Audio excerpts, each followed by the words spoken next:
नमस्कार सांगमाने ओडिशा रे किछि वर्ष हैला गोटे नुआ भाइरस व्यापुछि जहाको आपण माने विश्वस्तरीय भाइरस बोली कहि पारंती।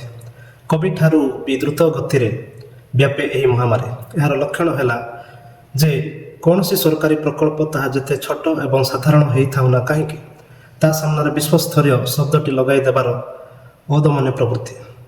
एही संक्रमण फलस्वरूप आमर अनेक जिनिस एबे विश्वस्तरीय होई गलानी।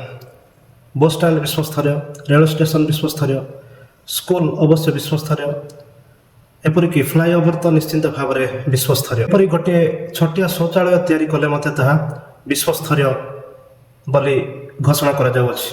मजार कथा हला केही प्रश्न करंती नाही विश्वर केहु स्तरर कथा माने कहउछु, पेरिस भली, टोकियो भली ना सिंगापुर भली। तेबे प्रकृत रे हमर विश्वस्तरीयर माने हैला आगठारु टिके भल टिके रंग करा, दुईटी सीसीटीवी कैमेरा, गोटे बड़ होर्डिंग लगाई देले ताहा विश्वस्तरीय हो जाउछि जोंटी लेखा थिबो विश्व मानर सुविधा उपलब्ध। एही विश्वस्तरीय अति रंजनर जन्मदाता थिला पूर्व सरकार। से माने आविष्कार करथिले एही जादुकारी फर्मुलाटी जे कोनोसी पुराना जिनिस रे नुआ पेंट मारी केतोटी चकचकिया साइन बोर्ड लगांतु आ घोषणा करंतु या विश्वस्तरीय।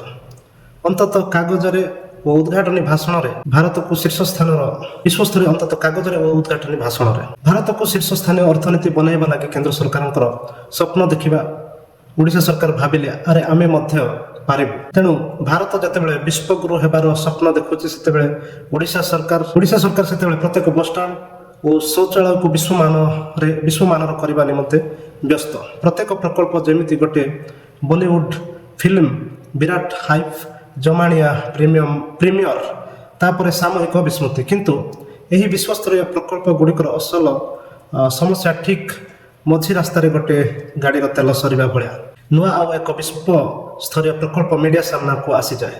गतकालीर विश्वस्तरीय बस स्टैंड आज नुआ विश्वस्तरीय स्टाडियम जो खबर कागज रे स्थान पाई न थाए।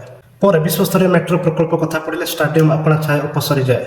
एमिति चले गोटे पर गोटे विश्वस्तरीय घोषणा, किंतु 6 मास पर किछि न थाए से दिन चकचकिया टाइल वर्तमान धूଳି दूषरित, सीसीटीवी कैमेरा आउ काम करू नाही, विश्वमानर शौचालय रे ताला पड़िलानी। कारणटा स्पष्ट, उद्घाटन बेले फोटो सेशन हुए, रक्षणाबेक्षण बेले गोटे भी फोटो सेशन हुए ना। तेणु नियुक्त कर्मचारी आग्रह शून्य हो जाए, फलाफल शून्य। गतकालीर विश्वस्तरीय स्थानटी आज अपरिष्कार अपरित्यक्त अवस्था रही था। विश्वस्तरीय बस स्टैंड किंवा विश्वस्तरीय डाक्तर खाना पाई वर्तमान भाइबार कथाटी हैला विश्वरे ओडिशार नाम वर्तमान भाइबार कथाटी हैला विश्वरे ओडिशा नाम कमाए केमिति। विश्वस्तरीय बस स्टैंड किंवा विश्वस्तरीय डाक्तरखाना किंवा विश्वस्तरीय स्वास्थ्य सेवा निमंते नुहे विश्व ओडिशा को चिन्हे। किंतु विश्व ओडिशा को चिन्हे दान माझी माध्यम रे जो लोकटी तार मृत पत्नी को कांधरे बोही माइल माइल दूर पर्यंत निजर पत्नी को बहिकी नहीं थिला, कारण ताको कोनोसी विश्वस्तरीय एम्बुलेंस सेवा मिली नथिला। पुणी ओडिशा को सेतेबेले चिन्हा जाए जेतेबेले दादन खटिया निमंते ओडिशार श्रमिक बाहर विदेश को यात्रा करिथा एवं फेरिला बेले किंतु से फेरी न थाए, किंतु तार मृतदेहटी फेरी थाए गोटे काठ बाक्स रे। आ सेतेबेले ओडिशा विश्व स्तर रे चिन्हा जाए। ओडिशा विश्वस्तरीय डाक्तरखाना को नहीं अंतर्जातीय मीडिया रिपोर्ट सृष्टि करे ना, किंतु केन्द्रापड़ा जिले में एक गाँव में जितेबाला जड़े दलित महिला नियुक्ति हुंती आ 3 मास पर्यंत जितेबाला गाँव लोक मैंने निजर पिला को मिड डे मिल ग्रहण करने को पठाती ना, सेतेबेले ओडिशा को विश्व स्तर में चिन्हा जाए। तेबे विश्वस्तरीय अर्थ केवल चकचकिया इमारत नुहे। विश्वस्तरीय माने हैला जोंठी दान माझी को तांको पत्नी को नेबा निमंते सठिक एवं ठिकଣା समय आंबुलांस पहुंचे, जोंठी दरिद्र श्रमिक मान को दादन खटिबा को जाय मरिबा को पड़े ना, जोंठी स्कूल रो मिड डे मिल रे पुष्टिकर खाद्य दिया जाए, जोंठी स्कूल पिला माने जातिभेद कारण खाद्य वंचित होंती ना, और जोंठी डाक्तरखाना रे डाक्तर थांती केवल होर्डिंग नुहे। किंतु ए सब विश्वस्तरीय विषय कम चटपटिया एगुड़ी को नहीं भल फोटो सेशन हुए ना, होर्डिंग रे विज्ञापन भल आसे ना कि मीडिया को भल बाइट दे हुए ना। तेणु आम बस स्टैंड आउ फ्लाईओवर बनइबारे व्यस्त। ତେଣୁ ଆମେ କେବଳ ବସଷ୍ଟାଣ୍ଡ ଏବଂ ଫ୍ଲାଏଓଭର ବନାଇବାରେ ବ୍ୟସ୍ତ, କିନ୍ତୁ ଶିକ୍ଷା ଏବଂ ସ୍ୱାସ୍ଥ୍ୟ ବିଷୟରେ ଆମମାନେ ଯତ୍ନ ଦେଇନଥାଉ, କିମ୍ବା ଶିକ୍ଷା ଏବଂ ସ୍ୱାସ୍ଥ୍ୟର କିପରି ଅଗ୍ରଗତି ହେବ ତାହା ଆମମାନେ ଚିନ୍ତା କରିନଥାଉ। ଏହା ହିଁ ଏକ ଚିନ୍ତାର ବିଷୟ। ଦେଖନ୍ତୁ, ସ୍ୱପ୍ନ ଦେଖିବା ଖରାପ ନୁହେଁ। ଓଡ଼ିଶା ବିଶ୍ୱମାନର ହେଉ, ଏହା ଆମ ସମସ୍ତଙ୍କର ଇଚ୍ଛା। କିନ୍ତୁ ବିଶ୍ୱସ୍ତରୀୟ ଶବ୍ଦ ଲଗାଇଦେଲେ କିଛି ବିଶ୍ୱମାନର ହୋଇଯାଏ ନାହିଁ। ପ୍ରକୃତ ବିଶ୍ୱମାନର ହେବାକୁ ହେଲେ ଦୀର୍ଘମିଆଦୀ ଯୋଜନା, ସତ୍ୟତା ଏବଂ ସ୍ୱଚ୍ଛତା ଆଉ ଠିକ୍ ରକ୍ଷଣାବେକ୍ଷଣକୁ ମାନେ ଗୁରୁତ୍ୱ ଦେବାର ଆବଶ୍ୟକତା ରହିଛି। ପ୍ୟାରିସ୍ କିମ୍ବା ଟୋକିଓ ଗୋଟିଏ ଦିନରେ ବିଶ୍ୱସ୍ତରୀୟ ହୋଇନାହାନ୍ତି। ସେମାନେ ପ୍ରତ୍ୟେକ ପ୍ରକଳ୍ପଟିକୁ ଦୀର୍ଘମିଆଦୀ ଯୋଜନା ମାଧ୍ୟମରେ ସଫଳ କରନ୍ତି। ପ୍ରତ୍ୟେକ ପ୍ରକଳ୍ପଟିକୁ ସେମାନେ ସଫଳ କରନ୍ତି। କିନ୍ତୁ ଆମ ରାଜ୍ୟରେ, ଆମ ଦେଶରେ, ଆମ ଭାରତରେ ଗୋଟିଏ ଦିନରେ 10ଟି ଯୋଜନାକୁ ଶୁଭାରମ୍ଭ କରିଦିଆଯାଏ, କିନ୍ତୁ ତାର ବର୍ଷ ପରେ କୌଣସି ବିଷୟର ନଥାଏ। ଆଜି ଯେଉଁ ଚକମକିଆ ଇମାରତ ଆମେ ଦେଖୁଛୁ, ଆସନ୍ତାକାଲି ତାହା ଝାଉଳି ପଡ଼ିଥାଏ। ଆଉ ସେଠି ଯେଉଁ ଚକମକିଆ ଇମାରତ ମାନେ ଦେଖିଥାଉ, ତାହା ଆସନ୍ତାକାଲି ଧୂଳି ଧୂସରିତ ହୋଇ ପରିତ୍ୟକ୍ତ ଅବସ୍ଥାରେ ପଡ଼ି ରହିଥାଏ। CCTV ଆଉ କାମ ଦେଇନଥାଏ।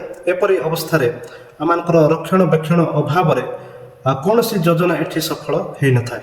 ଯଦି ଆମମାନେ ସରକାରୀ ଯୋଜନା ଆମମାନେ କରୁଛୁ, ତେବେ ଯୋଜନା କରିବା ପୂର୍ବରୁ ତାର ରକ୍ଷଣାବେକ୍ଷଣ ଉପରେ ମଧ୍ୟ ଆମମାନେ ଯଥେଷ୍ଟ ଗୁରୁତ୍ୱ ଦେବାର ଆବଶ୍ୟକତା ରହିଛି। ଯଦି ଆମମାନେ ରକ୍ଷଣାବେକ୍ଷଣ ଆମମାନେ କରିପାରୁନାହୁଁ କିମ୍ବା ତାର ବ୍ୟବସ୍ଥା ଆମମାନେ କରିପାରୁନାହୁଁ, ତେବେ ଯେତେ ବଡ଼ ପ୍ରୋଜେକ୍ଟ, ଯେତେ ବଡ଼ ପ୍ରକଳ୍ପ, ଯେତେ ବଡ଼ ଯୋଜନା କଲେ ମଧ୍ୟ ତାର କୌଣସି ବିଷୟ ତାର ଲାଭ ହୋଇନଥାଏ। ଯଦି ରକ୍ଷଣାବେକ୍ଷଣ ତାର ଠିକ୍ ଭାବରେ ଆମମାନେ କରିପାରିନାହୁଁ କିମ୍ବା କରୁନାହୁଁ, ତେବେ ତାର କୌଣସି ଆମମାନେ ଫଳ ମଧ୍ୟ ପାଇପାରିବା ନାହିଁ। ତେଣୁ ଏଠି ଆମମାନଙ୍କର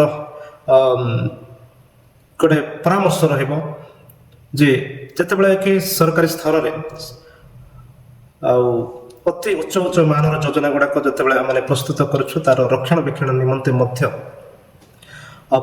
ଉଚିତ ପଦକ୍ଷେପ ନେବାର ଆବଶ୍ୟକତା ରହିଛି। ନଚେତ୍ ଏପରି ଶହ ପ୍ରୋଜେକ୍ଟ ଗୁଡ଼ାକ ଆମେ ଆରମ୍ଭ କରୁଛୁ ସତ, କିନ୍ତୁ ତାର ଫଳ କିଛି ଦେଖିପାରୁନା।